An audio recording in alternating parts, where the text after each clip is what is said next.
എൻ്റെ എല്ലാ പ്രിയ സുഹൃത്തുക്കൾക്കും പുതിയൊരു ക്ലാസ്സിലേക്ക് സ്വാഗതം. പ്രീവിയസ് ക്വസ്റ്റ്യനിലെ ക്വസ്റ്റ്യൻ പേപ്പർ 11ാമത്തെ ക്വസ്റ്റ്യൻ പേപ്പറാണ് കേട്ടോ. ഇന്ന് 2023 LGS ലെവൽ നടന്നിട്ടുള്ള 11ാമത്തെ question paper. Okay, 10 question paper നമ്മൾ ചെയ്തിട്ടിട്ടുണ്ട്. തീർച്ചയായിട്ടും ചാനലിൽ കയറിയിട്ട് ക്ലാസ്സുകൾ കാണണം കേട്ടോ. നല്ല രീതിയിൽ പ്രീവിയസ് ക്വസ്റ്റ്യൻ ഡെയിലി ഒരു പഠനത്തിന്റെ ഭാഗമായിട്ട് ഒരു പ്രീവിയസ് ക്വസ്റ്റ്യൻ ഉൾപ്പെടുത്തിയേ തീരൂ. എങ്കിൽ മാത്രമേ റാങ്ക് നമുക്ക് നെഗറ്റീവ് ഒക്കെ കുറച്ച് വരാനും എങ്ങനെയാണ് എലിമിനേഷൻ മെത്തേഡിലൂടെ ഒരു ആൻസർ ചെയ്യാൻ കഴിയും എന്നുള്ളതൊക്കെ മനസ്സിലാക്കാനും ക്വസ്റ്റ്യൻ പേപ്പർ എന്നും നമ്മുടെ ജീവിത ഡെയിലി നമ്മൾ ചെയ്ത് പരിചയമായി വരുന്ന സമയത്ത് നമ്മൾ എക്സാമിന് പോകുമ്പോൾ ആ ക്വസ്റ്റ്യൻ പേപ്പർ കിട്ടുമ്പോൾ നമുക്ക് വലിയൊരു പേടിയൊന്നും ഉണ്ടായില്ല. അല്ലാതെ നമ്മൾ കുറേ ടോപ്പിക്കുകളൊക്കെ ഇരുന്ന് പഠിക്കും, എല്ലാം പഠിച്ച് സിലബസ് ഒക്കെ കംപ്ലീറ്റ് ചെയ്യും, എല്ലാം ഓക്കെയാണ്. ഓക്കെ, നമ്മുടെ റാങ്ക് ഫയലൊക്കെ വെച്ച് ഒക്കെ തീർക്കും. എന്നിട്ട് എക്സാം പോയിട്ട് ഒരു ക്വസ്റ്റ്യൻ പേപ്പർ കിട്ടുമ്പോൾ അവിടെ എന്താവും, നമ്മൾക്ക് അവിടെയാണ് ടെൻഷൻ വരുന്നത്, നെഗറ്റീവ് എല്ലാം കൂടുന്നത്. പക്ഷെ ഡെയിലി ഒരു ക്വസ്റ്റ്യൻ പേപ്പർ കണ്ട് നമ്മൾ അങ്ങനെ തഴമ്പിക്കും അല്ലേ, കുറേ ക്വസ്റ്റ്യൻ പേപ്പർ കണ്ടാകുമ്പോൾ എന്താകും, അത് നമുക്ക് അങ്ങനെ തഴമ്പാവും. പിന്നെ എന്താകും, പിന്നെ പിറ്റേ ദിവസം നമ്മൾ എക്സാമിന് പോകുമ്പോൾ ആ ക്വസ്റ്റ്യൻ പേപ്പർ കാണുമ്പോൾ അതൊരു വലിയൊരു ഇതായിട്ട് തോന്നില്ല. ഓക്കെ, അപ്പോൾ അത് മനസ്സിലാക്കിയിട്ട് ഡെയിലി ഒരു പ്രീവിയസ് ക്വസ്റ്റ്യൻ വെച്ചിട്ട് വർക്കൗട്ട് ചെയ്യണം കേട്ടോ. നമ്മുടെ ക്ലാസ്സിൽ തീർച്ചയായിട്ടും 2023 ഇപ്പൊ നമ്മൾ 2023 എടുത്തിരിക്കുന്നത്. LGS ലെവൽ കഴിഞ്ഞ ശേഷം നമുക്ക് 10th ലെവൽ എടുക്കാം കേട്ടോ. 10th ലെവൽ എക്സാമിന്റെ എല്ലാ ക്വസ്റ്റ്യൻ പേപ്പറും എടുക്കാം. എന്നിട്ട് നമുക്ക് +2 ലെവൽ അങ്ങനെ വരാം. എന്നിട്ട് 2022 ചെയ്യാം, എന്നിട്ട് 2021 ചെയ്യാം. ഓക്കെ, തീർച്ചയായിട്ടും നിങ്ങൾ സപ്പോർട്ട് വേണം കേട്ടോ. താഴെ ക്ലാസ്സിനെ കുറിച്ചുള്ള കമന്റ് താഴെ എന്തായാലും രേഖപ്പെടുത്തണം. സബ്സ്ക്രൈബ് ചെയ്യാതെ കാണുന്നുണ്ടെങ്കിൽ ഒന്ന് സബ്സ്ക്രൈബ് ചെയ്ത് സപ്പോർട്ട് ചെയ്യണം കേട്ടോ. നമുക്ക് ഇത് LGS നിലവാരത്തിൽ നടന്ന 11ാമത്തെ ക്വസ്റ്റ്യൻ പേപ്പറാണ്. നമുക്ക് ക്ലാസ്സിലേക്ക് പോവാം. വൈക്കം സത്യം ഞാൻ പറയുന്ന സമയത്ത് നിങ്ങൾ ഒരു സ്ലൈഡ് വരുമല്ലോ, നിങ്ങൾ സ്വയം ആദ്യം എത്ര മാർക്ക് കിട്ടുന്നുണ്ട് എന്നുള്ളത് നോക്കണം കേട്ടോ. അപ്പോൾ ഇതിലൊരു 5 ക്വസ്റ്റ്യൻ ഉണ്ടല്ലോ. അപ്പോൾ ഈ 5 ക്വസ്റ്റ്യൻസ് എന്ത് ചെയ്യുക, നിങ്ങൾക്ക് ഇതിൽ എത്രത്തോളം ആൻസർ കിട്ടുന്നുണ്ട്. അറിയാത്ത ക്വസ്റ്റ്യൻ ഏതാണെന്ന് പറഞ്ഞാൽ പ്രീവിയസ് ക്വസ്റ്റ്യന് വേണ്ടിയിട്ട് ഒരു നോട്ട് ബുക്ക് മാറ്റി വെക്കുക. ആ നോട്ട് ബുക്കിൽ അറിയാത്ത ക്വസ്റ്റ്യൻസ് എഴുതി വെക്കുക. ഓക്കെ, എന്നിട്ട് നല്ല രീതിയിൽ റിവിഷൻ ചെയ്തു പോകണം. ഓക്കെ, ഇനി വൈക്കം സത്യാഗ്രഹം നടന്ന വർഷം എപ്പോഴാണ്? 1924 വൈക്കം സത്യാഗ്രഹം നടന്നത്. പോർച്ചുഗീസുകാരുടെ കയ്യിൽ നിന്ന് ചാലിയം കോട്ട തിരിച്ചുപിടിക്കാൻ സാമൂതിരിയെ സഹായിച്ചത് ആരാണ്? കുഞ്ഞാലിമരക്കാർ മൂന്നാമൻ അല്ലെ. 4 കുഞ്ഞാലിമാരുണ്ട്. അതിൽ മൂന്നാമത്തെ കുഞ്ഞാലിയാണ് ചാലിയം കോട്ട പിടിച്ചെടുക്കാൻ കോഴിക്കോട് സാമൂതിരിയെ സഹായിച്ചത്. താഴെ പറയുന്നവയിൽ വള്ളത്തോൾ നാരായണ മേനോന്റെ ശ്രദ്ധിക്കണം കൃതി അല്ലാത്തതാണ് ചോദ്യം. അവിടെ ആദ്യം നമ്മൾ ക്വസ്റ്റ്യൻ പേപ്പർ കിട്ടുന്ന സമയത്ത് ആദ്യം അത് നോട്ട് ചെയ്യണം. ഓക്കെ, ശരിയാണോ ശരിയല്ലാത്തതാണോ ചോദ്യം എന്നുള്ളതായിരിക്കണം ആദ്യം ഒരു ക്വസ്റ്റ്യൻ മനസ്സിലാക്കേണ്ടത്. ഇവിടെ അല്ലാത്തത് ഏതാണെന്ന് ചോദിച്ചിരിക്കുന്നത് ഇതാണ്. പാഞ്ചാലി ശബ്ദമാണ് അല്ലെ, പാഞ്ചാലി ശബ്ദമാണ്. അപ്പൊ നിങ്ങൾ എൻ്റെ ഗുരുനാഥൻ, ഇന്ത്യയുടെ കരച്ചിൽ, ബാപ്പുജി, ഇതൊക്കെ വള്ളത്തോളിന്റെ കൃതികളാണ്. അറിയാത്തവരുണ്ടെങ്കിൽ ഇത് എന്ത് ചെയ്യണം? വള്ളത്തോൾ നാരായണ മേനോന്റെ കൃതിയാണ് എൻ്റെ ഗുരുനാഥൻ, ഇന്ത്യയുടെ കരച്ചിൽ, ബാപ്പുജി എന്ന് എന്ത് ചെയ്യണം? ബുക്കിൽ നോട്ട് ചെയ്ത് വെക്കണം. ഇടയ്ക്ക് നോട്ട് ചെയ്ത് വെച്ചിട്ട് ബുക്ക് എന്താ പറയാ, ബുക്കിന്റെ ഭംഗി പോകുമോ എന്ന് പറഞ്ഞിട്ട് മടക്കി വെച്ചതുകൊണ്ട് കാര്യമായില്ല. എടുത്തിട്ട് ആഴ്ചയിൽ വീക്ക്ലി റിവിഷൻ ചെയ്യണം. വീണ്ടും മന്ത്ലി റിവിഷനും വേണം. ഓക്കെ, ഭാരതീയ റിസർവ് ബാങ്കിന്റെ ആസ്ഥാനം മുംബൈയാണ്. താഴെ പറയുന്നവയിൽ രാഷ്ട്രത്തിന്റെ നിർബന്ധിതമായ ചുമതല, നമ്മുടെ രാഷ്ട്രത്തിന്റെ ചുമതലയാണ് ചോദിച്ചിരിക്കുന്നത്. ആരോഗ്യ സംരക്ഷണം, അത് നമ്മുടെ വ്യക്തിപരമായിട്ടുള്ള ഇതാണ് അല്ലെ. നമ്മൾ വേണം നമ്മുടെ ആരോഗ്യം സംരക്ഷിക്കാൻ. വേറൊരാളാണോ നമ്മുടെ ആരോഗ്യം സംരക്ഷിക്കാൻ? അല്ല. ക്ഷേമ പദ്ധതികൾ നടപ്പിലാക്കാൻ? അല്ല. അല്ലെ. വിദ്യാഭ്യാസ സൗകര്യം ഒരുക്കൽ, അതൊക്കെ അവനവൻ ചെയ്യേണ്ട കാര്യങ്ങളാണ്. അതിനുള്ള സൗകര്യം ആര് ചെയ്തു തരും? സർക്കാർ ചെയ്തു തരും. പക്ഷെ അവകാശ സംരക്ഷണം, അതാണ് ഇവിടെ എന്ത് ചെയ്യുന്നത്? ആൻസർ ആയിട്ട് വരുന്നത്. അപ്പൊ രാഷ്ട്രത്തിന്റെ നിർബന്ധിതമായ ചുമതലയാണ്. ഇതൊക്കെ ചുമതലകളാണ്. വിദ്യാഭ്യാസ സൗകര്യം ഒരുക്കലും ക്ഷേമ പദ്ധതിയൊക്കെ ചുമതലയാണ്. പക്ഷെ നിർബന്ധിത ചുമതല ഏതാണെന്ന് ചോദിക്കുന്നത് അവകാശ സംരക്ഷണം. സതി എന്ന ശ്രദ്ധേയമായ ചിത്രം താഴെ പറയുന്നവയിൽ ആരുമായി ബന്ധപ്പെട്ടിരിക്കുന്നു? നന്ദലാൽ ബോസ്. തിരുവിതാംകൂർ മുസ്ലിം മഹാജനസഭ സ്ഥാപിച്ച സാമൂഹിക പരിഷ്കർത്താവ് ബക്കം അബ്ദുൽ ഖാദർ മൗലവി. മലയാളത്തിലെ ആദ്യത്തെ വ്യാകരണ ഗ്രന്ഥം തയ്യാറാക്കിയത് ആരാണ്? ആഞ്ചലോസ് ഫ്രാൻസിസ്. മലയാളത്തിലെ ആദ്യത്തെ വ്യാകരണ ഗ്രന്ഥം ആഞ്ചലോസ് ഫ്രാൻസിസ്. ഇന്ത്യയിൽ അനുഭവപ്പെടുന്ന പ്രാദേശികവാദം ഏതാണ്? സി ആണ് കേട്ടോ, ലു ആണ്. ഇന്ത്യയിൽ അനുഭവപ്പെടുന്ന പ്രാദേശിക വാദമാണ് ലു. നിപ്പ അല്ലെ, നമ്മൾ പറയാറുണ്ട് നിപ്പ വൈറസ് കോഴിക്കോട് വരാറുണ്ട് അല്ലെ, അതാണ് വൈറസ് ആണ്. ഇന്ത്യയുടെ അതിർത്തി ശരിയായിട്ട് ക്രമപ്പെടുത്തുക. ഇവിടെ കിഴക്ക്, പടിഞ്ഞാറ്, തെക്ക്, വടക്ക് തന്നിട്ടുണ്ട്. നമ്മൾ എന്ത് ചെയ്യണം? ചേരുംപടി ചേർക്കണം. കിഴക്ക് ഭാഗത്ത്, നമ്മുടെ ഇന്ത്യയുടെ കിഴക്ക് ഭാഗത്ത് എന്താണെന്ന് ചോദിച്ചിരിക്കുന്നത്? ഏതാണ്? ബംഗാൾ ഉൾക്കടലാണ് അല്ലേ? ഒന്നാമത്തെ ആൻസർ സി വരണം. ഇവിടെ ഒന്നാമത്തെ ആൻസർ സി വരുന്നത് ഏതാന്ന് നോക്കിയേ. ഇവിടെ എ വരുന്നത് എ ആണ്, ഡി ആണ്. സി വരുന്നത് ആകെ ഒരു ഓപ്ഷനേ ഉള്ളൂ അല്ലേ? അപ്പോഴേക്കും നമുക്ക് എന്ത് ചെയ്യാൻ പറ്റും? പെട്ടെന്ന് തന്നെ ഇതിലേക്ക് ആൻസർ എത്താനായിട്ട് സാധിക്കും. ഒന്ന് സി എന്നുള്ളത് ആകെ എത്ര ഒരു ഓപ്ഷനേ ഉള്ളൂ. ഓക്കെ, അങ്ങനെ ചെയ്യാം. ഇനി പടിഞ്ഞാറ് ഏതാണ്? അറബിക്കടലാണ്.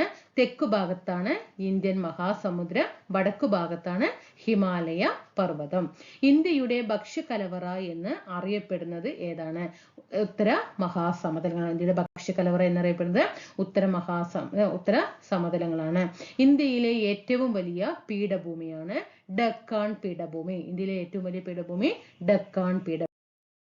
ഇന്ത്യയിലെ ഏറ്റവും വലിയതാണ് കൽക്കരിപ്പാടം ഏതാണ്? ചാറിയ. താഴെ കൊടുത്തിട്ടുള്ളവയിൽ നിന്നും പുനഃസ്ഥാപന ശേഷി ഉള്ളതും ചെലവ് കുറഞ്ഞതും പരിസ്ഥിതി പ്രശ്നങ്ങൾ ഉണ്ടാക്കാത്തതുമായ ഊർജ സ്രോതസ്സുകൾ ഏതാണ്? നമുക്കിവിടെ ഓപ്ഷനിൽ പെട്ടെന്ന് എത്താം. ഇതിൽ എല്ലാവർക്കും അറിയാവുന്ന ആൻസർ തന്നെയാണ്. പുതിയതായിട്ട് PSCയിലേക്ക് ഇറങ്ങുന്നവർക്ക് പറയാം. അപ്പൊ നമുക്ക് കൽക്കരി അല്ലെ? കൽക്കരി എന്താണ്? പുനഃസ്ഥാപിക്കാൻ കഴിയാത്ത സാധനമാണ് അല്ലെ? പിന്നെ പരിസ്ഥിതി പ്രശ്നങ്ങളൊക്കെ ഉണ്ടാക്കുന്ന സാധനങ്ങളാണ് എന്ത്? കൽക്കരി, പെട്രോളിയം. അപ്പൊ ഒന്ന് കൽക്കരി എന്തായാലും തെറ്റാണ് അല്ലെ? അപ്പൊ ഒന്ന് വരുന്ന ഓപ്ഷനൊക്കെ എന്ത് ചെയ്യുക? അവിടെ ഒഴിവാക്കി വിടാം. ഒന്ന് വരുന്ന ഓപ്ഷൻ ഒഴിവാക്കി വിടും. ഇനി നമുക്കിവിടെ പെട്രോളിയം ഉണ്ട്. പെട്രോളിയം പരിസ്ഥിതി പ്രശ്നങ്ങൾ ഉണ്ടാക്കുന്ന സാധനങ്ങളല്ലേ? അപ്പൊ 4 ഒരിക്കലും ഓപ്ഷനിൽ വരാൻ പാടില്ല അല്ലെ? 4 ഇതാ ഓപ്ഷൻ വന്നു. 4 ഒഴിവാക്കി. ഇതാ ഇവിടെ 4 ഉണ്ട്, അത് ഒഴിവാക്കി. ഓപ്ഷൻ ഏതാണ്? 2ഉം 3ഉം 5ഉം. 2 ഏതാണ്? വേലിയോർജം, ജൈവവാതകം, സൗരോർജം എന്നിവ പരിസ്ഥിതി പ്രശ്നങ്ങൾ ഉണ്ടാക്കാത്തവയും പുനഃസ്ഥാപന ശേഷി ഉള്ളതും ചെലവ് കുറഞ്ഞതുമായിട്ടുള്ള ഊർജ സ്രോതസ്സാണ്. താഴെ തന്നിരിക്കുന്നവയിൽ ഖാരിഫ് വിളകൾ അല്ലാത്തത് ഏതല്ല? അല്ലാത്തതാണ് ചോദിച്ചിരിക്കുന്നത്. നമുക്കറിയാം നെല്ല് ഒരു ഖാരിഫ് വിളയാണ് അല്ലെ? നെല്ല് എന്താണ്? ഒരു ഖാരിഫ് വിളയാണ്. അപ്പൊ ഖാരിഫ് വിള അല്ലാത്തതാണ് ഇവിടെ ചോദ്യം വന്നിരിക്കുന്നത്. അപ്പൊ ഒന്ന് വരുന്ന ഓപ്ഷനൊക്കെ നമ്മൾ എന്ത് ചെയ്യണം? കട്ട് ചെയ്ത് മാറ്റി. ഇനി നമുക്ക് ഈ ബിയും ഡിയും മാത്രമേ ഇവിടെ സെലക്ട് ചെയ്യാനുള്ളൂ. നമുക്കറിയാം ഏതാണ്?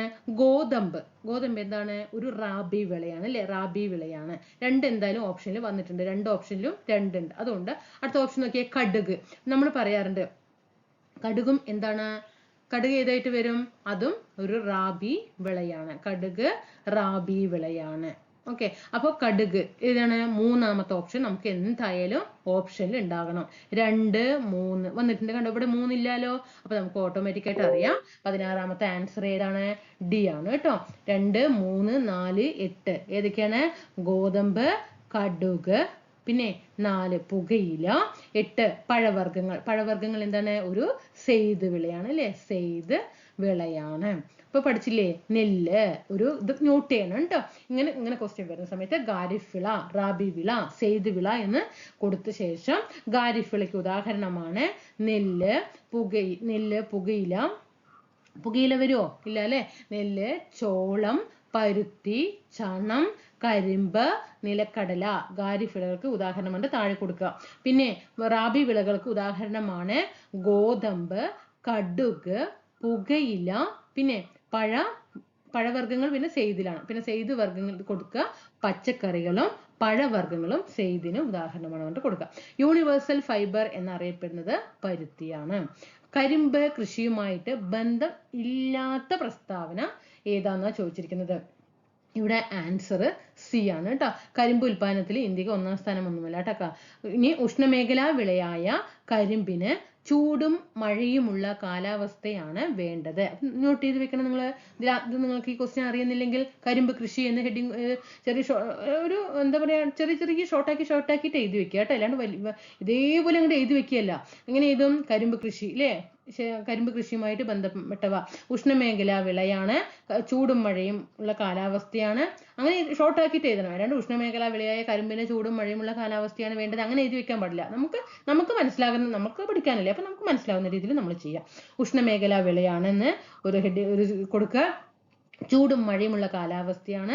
പിന്നെ കറുത്ത മണ്ണ്, എക്കൽ മണ്ണ് മതി. അങ്ങനെ മതി. അപ്പൊ നമുക്കറിയാലോ ഈ മണ്ണാണ് ഉപയോഗിക്കുന്നത് അറിയാലോ.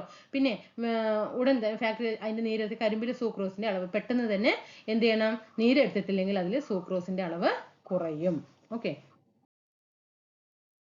സമത്വ സമാജം എന്ന പ്രസ്ഥാനം സ്ഥാപിച്ചത് വൈകുണ്ഠസ്വാമികൾ. ചന്ദ്രയാൻ 3 വിക്ഷേപിച്ചത് 2023 ജൂലൈ 14. ചന്ദ്രയാൻ 3 കുറിച്ചിട്ടൊക്കെ വ്യക്തമായിട്ട് ഒരു ചെറിയൊരു ഷോർട്ട് ആക്കിയിട്ട് നോട്ട് ഉണ്ടാക്കണം കേട്ടോ.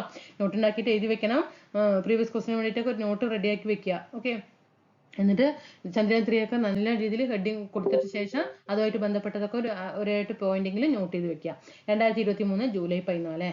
സ്വത്തവകാശം മൗലികാവകാശങ്ങളെ പട്ടികയിൽ നിന്ന് നീക്കം ചെയ്ത ഭരണഘടനാ ഭേദഗതി 44ാമത്തെ ഭേദഗതിയാണ്. 44. മൗലിക കടമകൾ ഇന്ത്യൻ ഭരണഘടനയിൽ ഉൾപ്പെടുത്തിയ ഭരണഘടനാ ഭേദഗതി 1976 42ാം ഭേദഗതി. ദേശീയ മനുഷ്യാവകാശ കമ്മീഷന്റെ പ്രഥമ ചെയർമാൻ രംഗനാഥ മിശ്ര. അവിടെ പ്രഥമ ആണോ ഇപ്പോഴത്തെ ആണോ എന്നുള്ളത് ക്വസ്റ്റ്യൻ ശ്രദ്ധിക്കണം കേട്ടോ. കാരണം എനിക്ക് പരിചയമുള്ളവർ കുറേ പേര് വന്നിട്ട് പറഞ്ഞു ദേശീയ മനുഷ്യാവകാശ കമ്മീഷന്റെ ചെയർമാൻ എന്ന് വേഗം കണ്ട അരുൺകുമാർ മിശ്ര എന്ന് എഴുതി വെച്ചു. പിന്നീടാണ് നോക്കുമ്പോൾ നമുക്ക് അപ്പം അറിയാലോ, ഒരു വല്ലാത്ത ഫീലിംഗ് ആണല്ലോ എക്സാം ഹാളിൽ. പിന്നീടാണ് പ്രഥമ എന്നുള്ളത് കണ്ടുപിടിക്കപ്പെട്ടിരിക്കുന്നത്. ദേശീയ പതാകയുടെ രൂപകൽപ്പന ഭരണഘടനാ നിർമ്മാണ സഭ അംഗീകരിച്ചത് 1947 ജൂലൈ മാസം 22-ാം തീയതി. വന്ദേ മാതരം ചിട്ടപ്പെടുത്തിയിരിക്കുന്നത് ഏത് ഭാഷയിലാണെന്നാണ് ചോദിച്ചിരിക്കുന്നത്. വന്ദേ മാതരം ഏതിലാണ്? 25ാമത്തത് എ ആണ്. സംസ്കൃതമാണ് കേട്ടോ. വന്ദേ മാതരം ചിട്ടപ്പെടുത്തിയിരിക്കുന്നത് സംസ്കൃതം. അടുത്തത് ദേശീയ ചിഹ്നത്തിൽ രൂപപ്പെടുത്തിയിരിക്കുന്ന വാക്യം സത്യമേവ ജയതേ അല്ലേ? 26ാമത്തേതാണ് ഡി ആണ്. സത്യമേവ ജയതേ.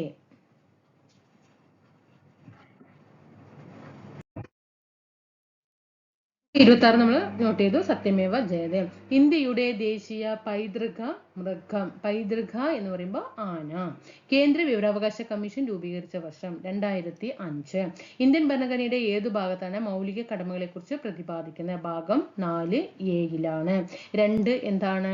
പൗരത്വമാണ് അല്ലെ? 2 പൗരത്വം. 3 മൗലിക അവകാശം. മൗലിക അവകാശം. 4 29ാമത്തെ ആൻസർ. ഇത് 4 ഏതാണ്? നിർദ്ദേശക തത്വങ്ങൾ. നിർദ്ദേശക തത്വങ്ങൾ. ഇതേതാണ്? മൗലിക കടമ. റിട്ടുകൾ പുറപ്പെടുവിക്കുന്നതിന് ഹൈക്കോടതികൾക്ക് അധികാരം നൽകുന്ന ഭരണഘടനാ അനുച്ഛേദം 226. ഇത് ഹൈക്കോർട്ടും. 226 ഹൈക്കോർട്ട്, 32 സുപ്രീം കോർട്ട്. INA രൂപീകരിച്ചത് ആരാണ്? റാഷ് ബിഹാരി ബോസ് ആണ്. അദ്ദേഹമാണ് ഇന്ത്യൻ നാഷണൽ ആർമി രൂപീകരിച്ചത്. പിന്നെ അതിന്റെ നേതൃത്വം ഏറ്റെടുക്കുകയായിരുന്നു ആര്? സുഭാഷ് ചന്ദ്രബോസ്. പക്ഷെ രൂപീകരിച്ചത് റാഷ് ബിഹാരി ബോസ് തന്നെയാണ്. ഇന്ത്യൻ വർത്തമാന പത്രങ്ങളെ നിയന്ത്രിക്കാൻ വേണ്ടി പ്രാദേശിക ഭാഷാ പത്ര നിയമം നടപ്പിലാക്കിയത് ലിട്ടൺ പ്രഭു. വിധവകൾക്ക് വിദ്യാഭ്യാസം ലഭിക്കുന്നതിന് പണ്ഡിത രമാബായി ബോംബെയിൽ സ്ഥാപിച്ച സ്ഥാപനം ഏതാണ്? ശാരദ സദൻ. ഇന്ത്യയുടെ അഭിമാന സ്ഥാപനമായ ISRO രൂപീകൃതമായ വർഷം 1969. ഇന്ത്യൻ ഭരണഘടനാ നിർമ്മാണ സഭയുടെ അധ്യക്ഷൻ ആരാണ്? ഡോക്ടർ രാജേന്ദ്ര പ്രസാദ്. നമ്മുടെ ദേശീയ ഗീതമായ വന്ദേ മാതരം എടുത്തിരിക്കുന്നത് ഏത് കൃതിയിൽ നിന്നാണ്? ആനന്ദമഠം. ആരുടെ ജന്മദിനമാണ് നവംബർ 11 ദേശീയ വിദ്യാഭ്യാസ ദിനമായിട്ട് ആചരിക്കുന്നത്? മൗലാന അബ്ദുൽ കലാം ആസാദ്. സംസ്ഥാന പുനഃസംഘടനാ കമ്മീഷന്റെ ഭാഗം അല്ലാത്തത്? VP മേനോൻ. അപ്പൊ അംഗങ്ങൾ ആരൊക്കെയാണ്? Fasal Ali, HN Khusrau, KM Panicker. ഇവർ അംഗങ്ങളാണ്. VP മേനോനാണ് അംഗം അല്ലാത്തത്. ഇന്ത്യയിലെ ദാരിദ്ര്യത്തിന്റെയും പട്ടിണിയുടെയും കാരണങ്ങളെ ചോർച്ചാ സിദ്ധാന്തം എന്ന് ആവിഷ്കരിച്ചത് ദാദാഭായ് നവറോജി. കപ്പലോട്ടിയ തമിഴൻ എന്ന പേരിൽ അറിയപ്പെടുന്നത് VO ചിദംബരം പിള്ള. കേരളത്തിലെ ഏറ്റവും വലിയ ജില്ല ഇടുക്കി. മികച്ച നടനുള്ള ദേശീയ പുരസ്കാരം ലഭിച്ച ആദ്യത്തെ മലയാള നടൻ PJ ആന്റണി. ഏഷ്യാഡിൽ സ്വർണം നേടിയ ആദ്യത്തെ മലയാളി വനിത MD വത്സമ്മ. പാത്രക്കടവ് വെള്ളച്ചാട്ടം ഏത് നദിയുടെ ഭാഗമാണ്? പാത്രക്കടവ് വെള്ളച്ചാട്ടം കുന്തിപ്പുഴയുടെ ഭാഗമാണ്. കുന്തിദേവി പാത്രം കൊണ്ട് പോണു അങ്ങനെയെങ്കിലും നോട്ട് ചെയ്യണം കേട്ടോ. ഞാൻ അങ്ങനെ ഓർത്തു വെച്ചിരിക്കുന്നത് കുന്തിദേവി പാത്രമായിട്ടേ വെള്ളം എടുക്കാൻ പോയില്ലേ പാത്രമായിട്ട്. ഓക്കെ, പാത്രക്കടവ് കുന്തിദേവി. ഓക്കെ, കുന്തിപ്പുഴ. വയനാട് ജില്ലയിൽ സ്ഥിതി ചെയ്യുന്ന എടക്കൽ ഗുഹകൾ ഏത് കാലഘട്ടത്തിന്റെ അവശിഷ്ടമാണ്? നവീന ശിലായുഗം. ഏറ്റവും കൂടുതൽ കണ്ടൽക്കാടുകളുള്ള ജില്ല കണ്ണൂര്. സൈലന്റ് വാലി ദേശീയ ഉദ്യാനമായിട്ട് പ്രഖ്യാപിക്കപ്പെട്ട വർഷം 1984. പ്രഖ്യാപിച്ചത് ഇന്ദിരാഗാന്ധിയാണ് കേട്ടോ. പ്രഖ്യാപിച്ചത് ഇന്ദിരാഗാന്ധി. 1985 ഉദ്ഘാടനം ചെയ്തു രാജീവ് ഗാന്ധി. ഓക്കെ, ഇവിടെ പ്രഖ്യാപിച്ചത് ഇന്ദിരാഗാന്ധി 84, ഉദ്ഘാടനം ചെയ്തത് 85 രാജീവ് ഗാന്ധി. ബാണാസുര സാഗർ അണക്കെട്ട് സ്ഥിതി ചെയ്യുന്നത് ഏത് ജില്ലയിലാണ്? വയനാട് ജില്ല. കേരളത്തിലെ ആദ്യത്തെ കാറ്റാടി വൈദ്യുതി നിലയം എവിടെയാണ്? ആദ്യത്തേതാണ് ചോദിച്ചിരിക്കുന്നത്. എവിടെയാണ്? 49ാമത്തെ കഞ്ചിക്കോട് കാറ്റാടിപ്പാടമാണ് കേട്ടോ. കഞ്ചിക്കോട് പാലക്കാട് ജില്ലയിലെ കഞ്ചിക്കോടാണ് കേരളത്തിലെ ആദ്യത്തെ കാറ്റാടി വൈദ്യുത നിലയം. കേരളത്തിലെ ഏറ്റവും വലിയ റെയിൽവേ സ്റ്റേഷൻ ഏതാണ്?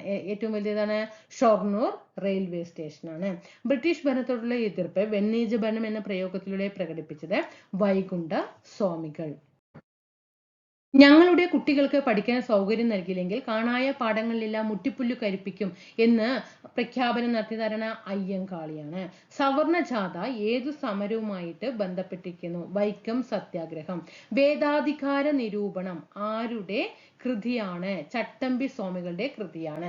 ഒന്ന് ഈ സ്ലൈഡുകൾ വരുന്ന സമയത്ത് അതൊന്ന് പോസ് ചെയ്യണം കേട്ടോ. എന്നിട്ട് നിങ്ങൾ ആദ്യം സ്വയം ആൻസർ എത്രത്തോളം കണ്ടുപിടിക്കാൻ കഴിയുന്നുണ്ട് എന്നുള്ളത് നോക്കണം. അങ്ങനെ നോട്ട് ചെയ്യണം. അല്ലാതെ ഞാൻ ഇങ്ങനെ ടിക്ക് ചെയ്യുമ്പോൾ നോക്കിയിട്ട് പോയതുകൊണ്ട് കാര്യമില്ല. നിങ്ങൾ ആദ്യം ഒന്ന് നോട്ട് ചെയ്യണം. അപ്പോഴേ നമുക്ക് നെഗറ്റീവ് കുറച്ച് വരാനായിട്ട് പറ്റുള്ളൂ.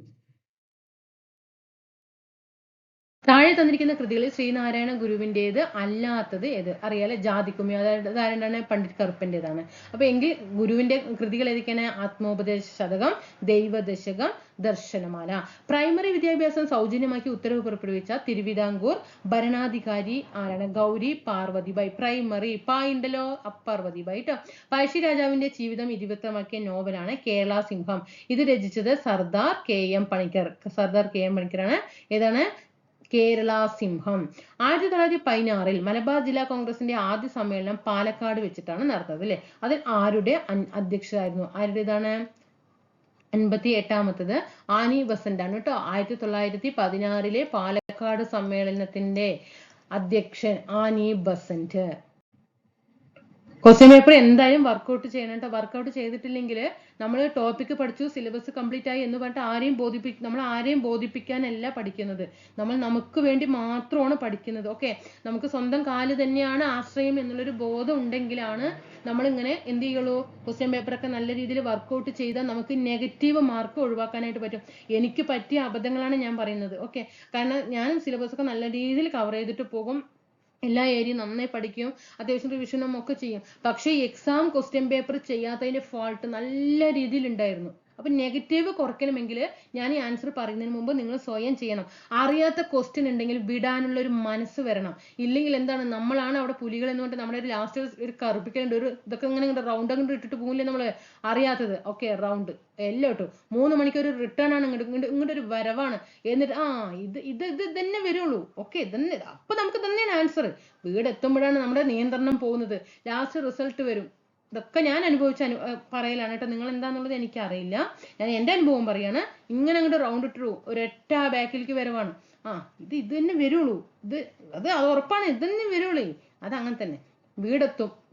ലാസ്റ്റ് മൈനസ് അങ്ങോട്ട് ഒരു കുറയ്ക്കും. പക്ഷെ ഞാൻ ഇതൊന്നും എഴുതാണ്ട്, ഇതൊന്നും എനിക്ക് അറിയില്ല. ഇതിപ്പോ നമുക്ക് അറിയാവുന്ന ആൻസറാണ്. ഇത് സിമ്പിൾ ആയിട്ടുള്ള ക്വസ്റ്റ്യൻ പേപ്പറാണ്. ഓക്കെ, ഇതൊന്നും അറിയില്ല, അത് വിടാനുള്ള മനസ്സ് നമുക്ക് കാണിക്കണം. ഇത് ഇത്രയും നമ്മൾ നന്നായിട്ട് പഠിച്ചിട്ട് പോകുന്ന ഒരു വ്യക്തിയാണെങ്കിൽ ഇത് നമുക്ക് അറിഞ്ഞിട്ടില്ലെങ്കിൽ അത് വേറെ ആർക്കും അറിയില്ല. അത് നമ്മൾ മനസ്സിലാക്കുന്നില്ല. നമ്മൾ എന്ത് ചെയ്യും? അയ്യോ, ഇതൊക്കെ അവർ ചെയ്തിട്ടുണ്ട്. നമ്മൾ അപ്പോഴേക്കും നമ്മൾ എല്ലാ എക്സാം ഹാളും കേരളം മൊത്തം എത്തിയിട്ടുണ്ടാവും നമ്മുടെ മനസ്സ് അല്ലേ. എല്ലാവരും ചെയ്തിട്ടുണ്ടാവും. ഇതൊക്കെ നല്ല കട്ട് ഓഫ് കൂടുന്നേ എന്ന് പറയും. എക്സാം വരുമ്പോൾ കട്ട് ഓഫ് വരുമ്പോഴായിരിക്കും മാർക്ക്. നമ്മൾ അറിയാവുന്ന ക്വസ്റ്റ്യൻ മാത്രം ചെയ്തിട്ട് വന്നിട്ടുണ്ടെങ്കിൽ, ഇപ്പോൾ ഒരു 75 കട്ട് ഓഫ് എങ്കിൽ നമ്മൾ അറിയാവുന്ന ക്വസ്റ്റ്യൻ മാത്രം നമ്മൾ ചെയ്തിട്ട് നമ്മൾ മര്യാദയ്ക്ക് വീട്ടിലിങ്ങോട്ട് വന്നിട്ടുണ്ടെങ്കിൽ നമുക്ക് 80 മാർക്ക് ഉണ്ടാവും. കട്ട് ഓഫ് 75 വരും. നമുക്ക് 80 മാർക്ക് ഉണ്ടെങ്കിൽ നമുക്ക് ലിസ്റ്റ് കയറിക്കൂടെ? പക്ഷെ നമുക്ക് മാർക്ക് വന്നിട്ട് എവിടെ നിൽക്കുന്നുണ്ടാകും? 65, 62 ഇങ്ങനെ. കാരണം എല്ലാം തെറ്റും പോയി മൈനസ് ഒക്കെ പോയിട്ട് ഇതാണ് ലെവല്. ഇത് തന്നെയാണ് ഇന്ന് മിക്ക പഠിക്കുന്നവരും കാരണം ചെയ്യുന്ന ഫാൾട്ട് ഇങ്ങനെ തന്നെയാണ്. എന്നിട്ട് നമ്മൾ തന്നെ, ഞാനും പറഞ്ഞിട്ടുണ്ട്, ഈശ്വര എനിക്ക് ഭാഗ്യമില്ലല്ലോ.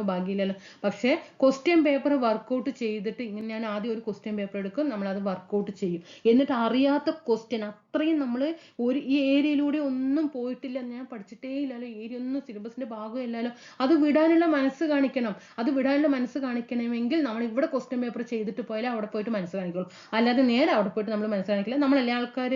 ഓക്കെ, നമ്മൾ എന്ത് ചെയ്യണം? അപ്പോൾ നല്ല രീതിയിൽ ക്വസ്റ്റ്യൻ ചെയ്യുന്ന സമയത്ത് ഇത് ഞാൻ ക്വസ്റ്റ്യൻ പറയുന്നതിന് മുമ്പ് നിങ്ങൾ സ്വയം ചെയ്യണം. ഓക്കെ, മടി പിടിക്കരുത് കേട്ടോ, മടി പിടിക്കരുത്. ആരും ഉണ്ടാകില്ല, തുണയ്ക്ക് ആരും ഉണ്ടാകില്ല.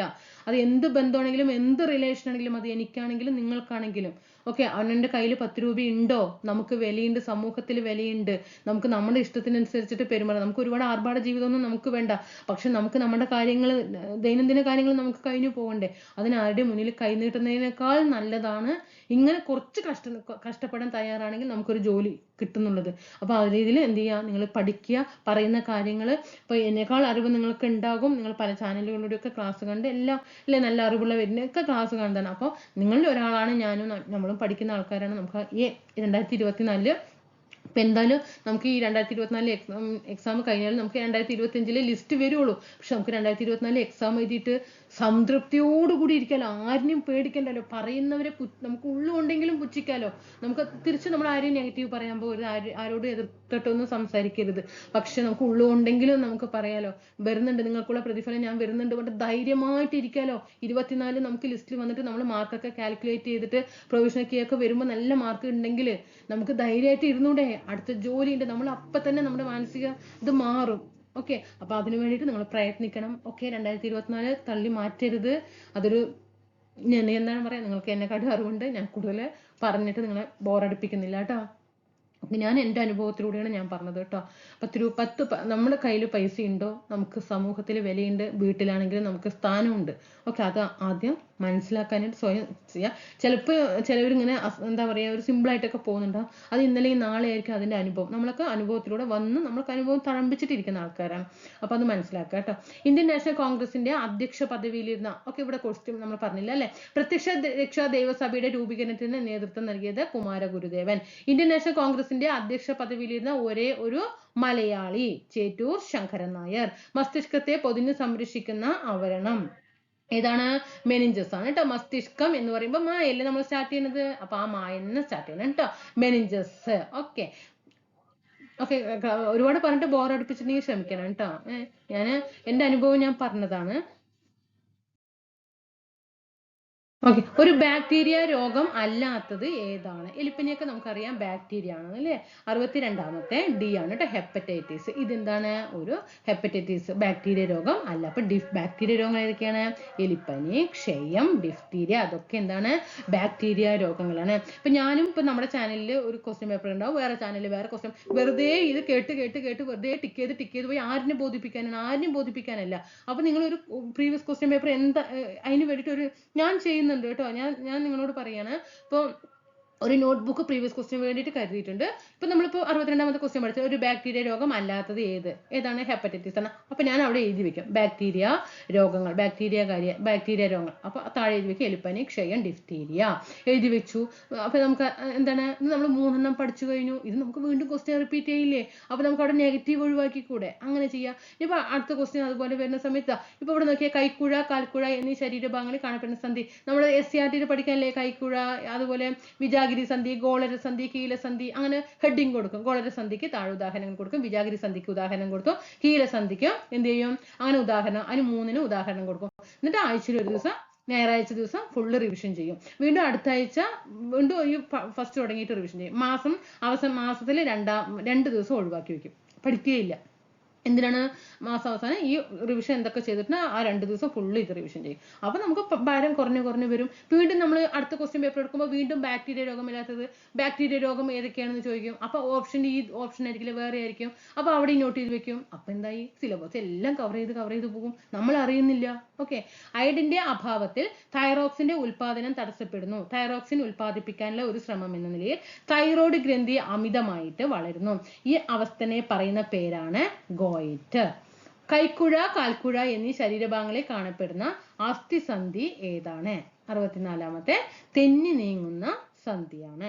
കേരളത്തിൽ ശിശു മാതൃമരണ നിരക്കുകൾ കുറയ്ക്കുന്നതിന്റെ ഭാഗമായിട്ട് നവജാത ശിശുക്കളിൽ നടത്തിവരുന്ന comprehensive newborn screening programme ഏതു പേരിലാണ് അറിയപ്പെടുന്നത്?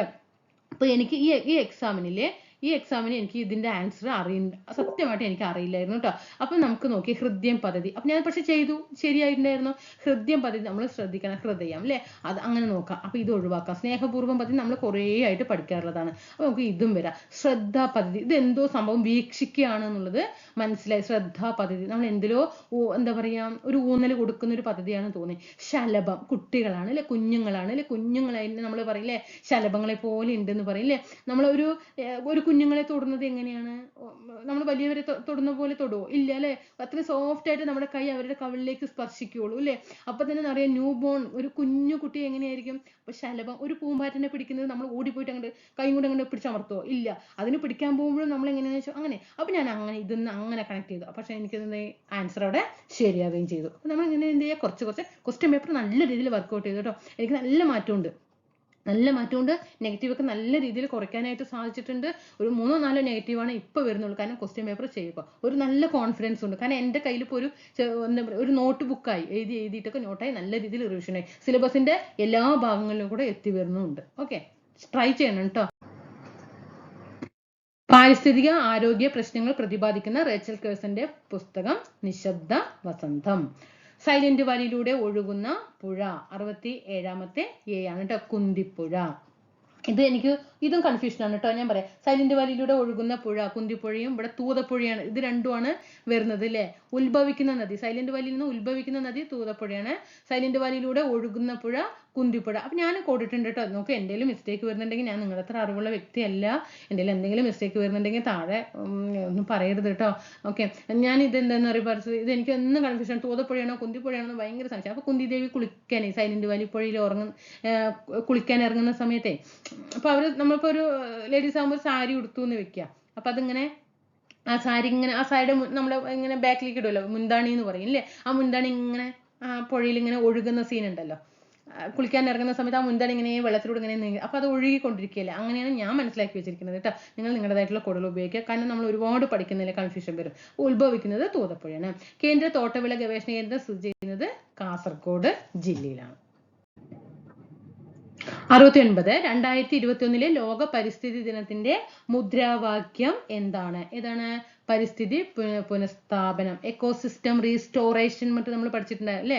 പരിസ്ഥിതി പുനഃസ്ഥാപനം. അപ്പൊ നിങ്ങൾ നോട്ട് ചെയ്യണം, 2021 ലോക പരിസ്ഥിതി ദിനത്തിന്റെ മോട്ടോ എന്താണ്? പരിസ്ഥിതി പുനഃസ്ഥാപനം. 2022 എന്തായിരുന്നു? 2023 എന്താണ്? 2024 പ്രഖ്യാപിച്ചിട്ടില്ല അല്ലെ. ഓക്കെ, അപ്പൊ 2022, 2023, 2024 എക്സാമിന് 2023 ചോദിക്കുന്നു. ഓക്കെ, അല്ലെങ്കിൽ 2022 ചോദിക്കുന്നു. അത് അപ്പൊ തന്നെ നമ്മൾ അവിടെ പരിസ്ഥിതി പഠിച്ചില്ലേ. പിന്നെ നമ്മളിങ്ങനെ പഠിച്ചു പോകുമ്പോൾ പരിസ്ഥിതി ദിനത്തിന്റെ മോട്ടോ എന്താ പഠിക്കേണ്ട ആവശ്യമില്ല. ഇല്ല, നമ്മൾ അപ്പൊ തന്നെ നോട്ട് ചെയ്ത് വെച്ചു. ഉപ്പിന്റെ അംശമുള്ള സ്ഥലങ്ങളിൽ കൃഷി ചെയ്യുന്ന അത്യുൽപാദന ശേഷിയുള്ള ഒരു നെല്ലിനമാണ് ഏഴോം. ആറ്റത്തിനുള്ളിൽ കാണുന്ന കണങ്ങളുടെ പേരും അവയുടെ ചാർജും തന്നിരിക്കുന്നു. ശരിയായ ജോഡി തെരഞ്ഞെടുക്കുക. ശരിയായ ജോഡികളാണ് തിരഞ്ഞെടുക്കുക. ഇലക്ട്രോണിന്റെ ചാർജ് എന്താണ്? നെഗറ്റീവ് ചാർജ് ആണ് അല്ലേ. അത് ശരിയാണ്, ഒന്ന് വരണം. ഓക്കെ, പ്രോട്ടോണോ? ഇല്ല. നമുക്ക് എന്തായാലും ഇവിടെ നോക്കിയേ, ഒന്ന് എന്തായാലും ഇലക്ട്രോണിന് നെഗറ്റീവ് ചാർജ് ആണെന്നുള്ളത് അറിയാം. അത് ശരിയായിട്ടുള്ള ജോഡിയാണ് അല്ലേ. ഒന്ന് വരാം. അപ്പൊ ഇത് ഒന്ന് വന്നാല് ഇതൊക്കെ ഒഴിവാക്കിയേ, 2 സി ഒഴിവാക്കി അല്ലേ. ഇനി പ്രോട്ടോണിന്റെ ചാർജ് നമുക്കറിയാം എന്താണ്? പോസിറ്റീവ് ചാർജ് ആണ്. പ്രോട്ടോണിന്റെ ചാർജ് എന്താണ്? പോസിറ്റീവ് ചാർജ് ആണ്. അപ്പൊ നമുക്കറിയാം 3 എന്തായാലും ഇവിടെ എന്ത് വരണം? ആൻസർ ആയിട്ട് വരണം അല്ലേ. അപ്പൊ 3 ഇവിടെ ആൻസർ ആയിട്ട് വരുന്നതിൽ 3 ഉണ്ടോ? ഇല്ല, ഒഴിവാക്കി. ഇതാ ആൻസർ എത്തിയില്ലേ, 1ഉം 3ഉം. 71ാമത്തെ ആൻസർ എ ആണ് കേട്ടോ. അടുത്തത്, ഏത് ലോഹത്തിന്റെ അയിരാണ് കലാമിന്? നമ്മൾ കഴിഞ്ഞ ക്വസ്റ്റ്യൻ പേപ്പറിലും എത്ര ക്വസ്റ്റ്യൻ റിപ്പീറ്റ് ചെയ്തിട്ടുണ്ടെന്ന് ശ്രദ്ധിച്ചല്ലോ അല്ലെ. സിങ്കിന്റെ അയിരാണ് കേട്ടോ. അഷ്ടക നിയമം ആവിഷ്കരിച്ചത് ആരാണ്? അഷ്ടക നിയമം ആവിഷ്കരിച്ചത് ആരാണ്? ന്യൂലാൻഡ് അല്ലെ. ന്യൂലാൻഡ് ആണ് അഷ്ടക നിയമം ആവിഷ്കരിച്ചത്. ജലത്തിലെ ഘടക മൂലകങ്ങൾ ഏതെല്ലാം? 74 സി ആണ് ഹൈഡ്രജനും ഓക്സിജനും. ഓക്കെ, നമ്മൾ H2O എന്ന് പറയില്ലേ, ജലം, H2O. അപ്പൊ ഇവിടെ ഹൈഡ്രജനും വന്നു, ഇവിടെ ഓക്സിജനും വന്നില്ലേ. ഓക്കെ, ഇത് തന്നെയാണ് കേട്ടോ. തെർമോപ്ലാസ്റ്റിക്സിന് ഉദാഹരണം PVC അല്ലെ. PVC പോളിവിനൈൽ ക്ലോറൈഡ് പറയില്ലേ, PVC. ഇൻക്യുബേറ്ററിൽ മുട്ട വിരിയിക്കുന്നത് ഏത് താപപ്രസരണത്തിനുള്ള ഉദാഹരണമാണ്. ഇൻക്യുബേറ്ററിൽ മുട്ട വിരിയിക്കുന്നത് ഏതിന് ഉദാഹരണമാണ്? വികിരണം. അപ്പൊ നിങ്ങൾ നോട്ട് ചെയ്യണതുണ്ടോ? ഇങ്ങനെ നോട്ട് ചെയ്ത് വെക്കണം. ഏതൊക്കെയാണ്? സംവഹനം, 3 തരത്തിലുള്ളത് താപപ്രസരണങ്ങൾ അല്ലേ? ചാലനം, സംവഹനം, വികിരണം. ചാലനം ഖരപദാർത്ഥങ്ങളുടെ, അതുമായിട്ട് ബന്ധപ്പെട്ട 2-3 പോയിന്റ് എഴുതുക. സംവഹനത്തിന്റെ 2-3 പോയിന്റ് എഴുതുക. സംവഹനം അല്ലേ, കരക്കാറ്റും കടൽക്കാറ്റിനും ഒക്കെ കാരണം ഏതാണ്? സംവഹനമാണ്. വികിരണം നേരിട്ടില്ലേ ഭൂമിയിലേക്ക് എത്തുന്ന, സൂര്യപ്രകാശം എത്തുന്ന രീതി വികിരണം. അതങ്ങനെ കെട്ടി കൊടുത്താൽ നമ്മൾ ഈ ടോപ്പിക് അവിടെ കംപ്ലീറ്റ് ആയി. സമതല ദർപ്പണങ്ങളിൽ രൂപപ്പെടുന്ന പ്രതിബിംബത്തിന്റെ സവിശേഷത അല്ലാത്തത് ഏതാണ്? ഓക്കെ, 77ാമത്തെ ആൻസർ സി ആണ് കേട്ടോ. 2ഉം 3 മാത്രം. സവിശേഷത അല്ലാത്തത്. സവിശേഷത അല്ലാത്തത് പറയുമ്പോൾ ആ നെഗറ്റീവ് ആയിട്ടുള്ള ക്വസ്റ്റ്യൻസ് വായിക്കാൻ പോണ്ട, കാരണം അത് നമ്മുടെ മനസ്സിൽ ഊന്നി നിൽക്കും. അപ്പൊ 2ഉം 3 മാത്രമാണ് ഇവിടെ തെറ്റായിട്ടുള്ളത്. ഇതും തെറ്റാണ്. അപ്പൊ നമ്മൾ ആൻസർ മാത്രം സമതല ദർപ്പണം എന്ന് ഹെഡിങ് കൊടുക്കുക. വസ്തുവിന്റെ വലിപ്പം തന്നെയായിരിക്കും പ്രതിബിംബത്തിനും, താഴെ എഴുതി വെക്കുക.